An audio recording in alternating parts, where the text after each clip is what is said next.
Hello tout le monde, j'espère que vous allez bien. Je ne sais pas si vous êtes au courant, mais Microsoft a décidé de ne plus supporter les applications de sa suite bureautique Office, donc à savoir Word, Excel, PowerPoint, sur Chromebook. Et Microsoft redirige les utilisateurs vers Office.com. Pas mal la blague. Bien entendu, il existe des alternatives, dont notamment Google Workspace, où là, nativement, on a une solution qui est dans le cloud et qui permet du coup de sauvegarder vos contenus dans les nuages et les réutiliser à tout moment, n'importe où vous êtes. Cependant, si vous souhaitez utiliser des solutions libres du type OpenOffice ou bien LibreOffice, eh bien sachez que ces solutions sont installables sur Chromebook au travers de la machine virtuelle Linux. Donc ce que l'on va faire dans cette vidéo, eh bien, c'est installer ces deux solutions. Let's go. Donc dans un premier temps, ce qu'on va faire, eh bien, c'est d'installer Linux, la machine virtuelle sur Chrome OS. Pour ce faire, c'est assez simple, il suffit d'aller dans les paramètres de votre Chromebook, dans la section développeur, si je ne dis pas de bêtises, la voici et vous avez effectivement l'inscription environnement de développement Linux qu'on va activer de ce pas. Donc là, on nous propose de configurer l'environnement de développement, on fait suivant. On peut changer le nom de l'utilisateur et on peut également personnaliser la partition, à savoir l'espace de stockage qui sera attribué à l'environnement. Moi, je laisse le recommander à 10 Go, en l'occurrence dans le cadre de cette vidéo. Donc je lance l'installation, vous faites de même et ça devrait fonctionner. Donc là, l'installation de l'environnement Linux a été réalisée, donc vous avez le terminal qui vient s'afficher. Donc la bonne pratique, c'est effectivement de mettre à jour l'ensemble de cet environnement au travers notamment de la commande sudo apt get update. Donc Linux va mettre à jour un ensemble de listes et ensuite ce qu'on a à faire, c'est tout bonnement de l'upgrader. Apt get upgrade.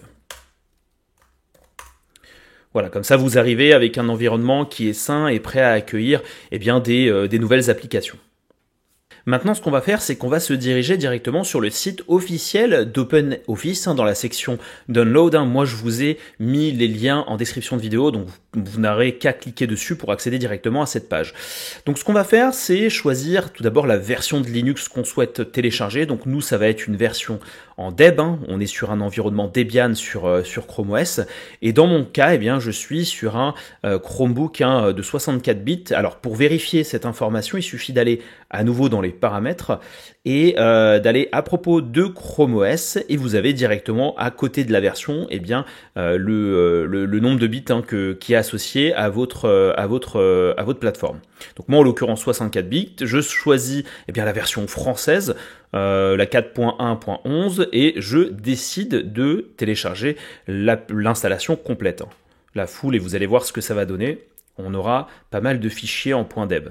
Alors le fichier est téléchargé, il suffit maintenant d'aller dans votre explorateur de fichiers, dans la section téléchargement. Donc ce qu'on va faire, c'est qu'on va tout bonnement déplacer le fichier qui est compressé en tar.gz, qu'on va mettre directement dans notre partition Linux.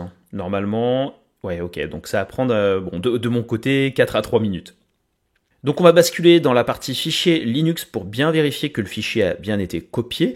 On va ouvrir notre terminal et on va taper la ligne de commande suivante pour décompresser le fichier. Donc on va taper tar espace-xf, on va commencer à taper la première lettre du nom de notre fichier et tabulation pour qu'elle soit directement affichée et il suffit d'appuyer sur entrée pour que la décompression s'effectue. Donc si vous regardez dans votre explorateur de fichiers dans la partition Linux, on a bien un dossier FR avec plusieurs autres dossiers, dont un dossier debs. Ce que je vous disais tout à l'heure, c'est qu'en fait, on va avoir plein de fichiers .deb qui correspondent quasiment à chacune des applications et peut-être d'add-ons qui servent en fait à l'utilisation de la suite bureautique OpenOffice de manière complète. Et donc théoriquement, vous pouvez faire un clic droit et installer avec Linux, mais nous, on va faire une installation complète directement à partir de la ligne de commande suivante. Donc on va taper, on va d'abord aller dans le dossier debs au travers de notre terminal. Donc ce qu'on fait, c'est ls pour vérifier ce qu'on a en face de nous. Donc on va faire cd fr, ls pour vérifier qu'on est bien effectivement dans le dossier fr. Et puis ensuite, on va aller dans le dossier debs en faisant cd debs. On a bien le listing de tous nos fichiers et on va taper la ligne de commande suivante, donc sudo dpkg-i pour install et étoile pour tous les fichiers. Donc qu'est-ce qui est en train de se passer? En fait, Linux est en train d'installer tous les fichiers .deb qui étaient contenus dans le dossier debs. Alors désormais, toutes les applications normalement sont installées. Par contre, j'aimerais bien les voir apparaître en fait dans mon launcher, notamment en tout cas, OpenOffice l'a réalisé de cette manière-là. Donc ce qu'on va faire, c'est qu'on va rentrer nous dans le dossier desktop intégration. Alors attendez, le voici qui est à la tête en fait de tout. Donc on va faire cd desktop intégration. Et là-dedans, on va tout bonnement lancer la commande sudo-dpkg -i open, et on a normalement un seul .debian qui est disponible. Et lui, ce qui permettra de faire, c'est tout bonnement nous afficher l'ensemble des applications dans le launcher. Donc on va regarder ça ensemble. Et si on descend, donc si on regarde au niveau du launcher, donc en descendant, tout en bas, j'ai bien mes applications Linux avec OpenOffice et l'ensemble en fait des applications de la suite OpenOffice. Donc si je l'ouvre, je tombe sur une sorte de wizard. Donc je fais suivant. Alors on va Fred FF terminer. Et je tombe finalement en fait sur une sorte de menu d'interface qui me permet de classer un ensemble, de lister l'ensemble des raccourcis vers les différentes applications. Donc on va lancer OpenOffice Text et comme vous pouvez le voir, ça fonctionne. Alors après, c'est vrai que moi je ne suis pas allé dans les détails, mais ce qui est important c'est de savoir, de vérifier que ça se sauvegarde bien. Donc test, si je fais enregistrer, je ferme l'application et je reviens dans ma partie Linux. Alors il me propose quand même de l'ouvrir avec OpenOffice Writer, parfait. Et voilà, on se retrouve avec le fichier sauvegardé, donc le tour est joué, et basculons maintenant sur LibreOffice. Alors pour LibreOffice, le principe reste quasiment le même, sauf qu'il y a effectivement une subtilité au niveau de la langue. Donc ce qu'on va faire, c'est qu'on va sur le site officiel de LibreOffice, on télécharge pour ma part la version Linux 64 bits, hop, téléchargement. Donc comme pour OpenOffice, ce qu'on va faire, c'est qu'on va déplacer LibreOffice dans la partition Linux, et on va toujours utiliser le terminal pour effectuer les installations. Donc on va... Ah là c'est vrai que j'ai supprimé les dossiers, donc ce qu'il faut faire c'est cd. Comme ça j'arrive à la racine en fait de ma partition. Donc qu'est-ce qui se passe? Je fais un sudo tar xf pour décompresser le fichier. Hop, la décompression est effectuée et on va aller directement dans le dossier, donc cd LibreOffice. Hop, on va aller dans la partie debs, cd debs, et on va effectuer notre dépackage de tous les points deb, donc sudo dpkg -i étoile.deb. Et là, vous allez voir, c'est assez intéressant parce qu'en fait, l'installation va se faire directement avec les icônes placées dans le launcher de Chrome OS. Comme annoncé précédemment, voici toutes mes applications relatives à LibreOffice également. Donc là, on va lancer, ça doit être ça, je pense, un peu l'interface avec les différents raccourcis comme ce qu'on a sur OpenOffice. Et donc, on va ouvrir Writer Document.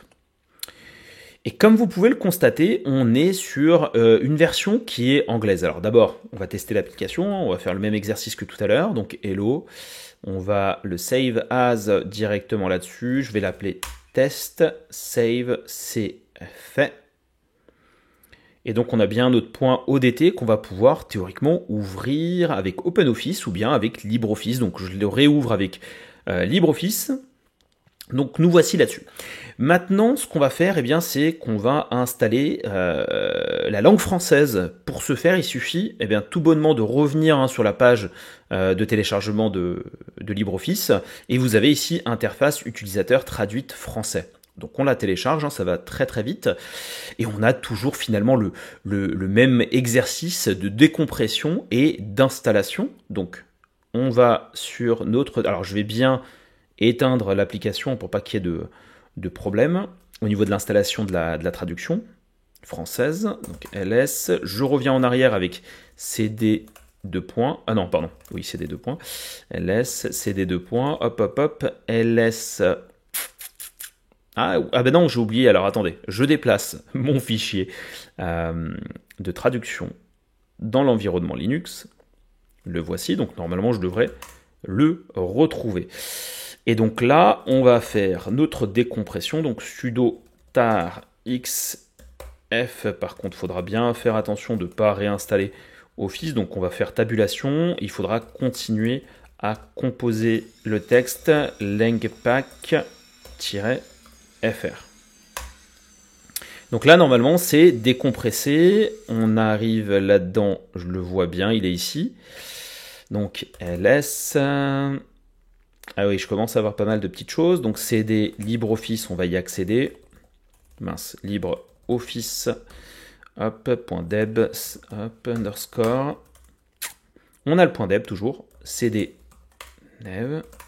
On a bien 3 fichiers Debian qu'on va installer avec la commande sudo dpkg-i étoile.deb. Et maintenant, on va tout bonnement ouvrir notre fichier test sur LibreOffice. Et comme vous pouvez le constater, la langue anglaise n'est toujours pas là. C'est très simple, il faut aller dans Tools. On doit avoir normalement la partie Options. Alors, Language Settings. Language. Et on a User Interface pour l'interface utilisateur et le français qui est présent. Et donc là, on apply et on restart now. Il me réouvre sur le même fichier et vous retrouvez effectivement les menus en français, donc l'interface utilisateur en français pour LibreOffice.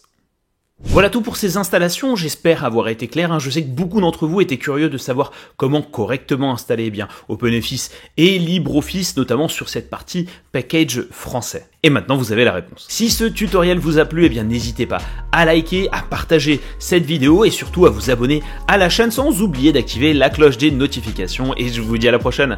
Ciao, bye bye.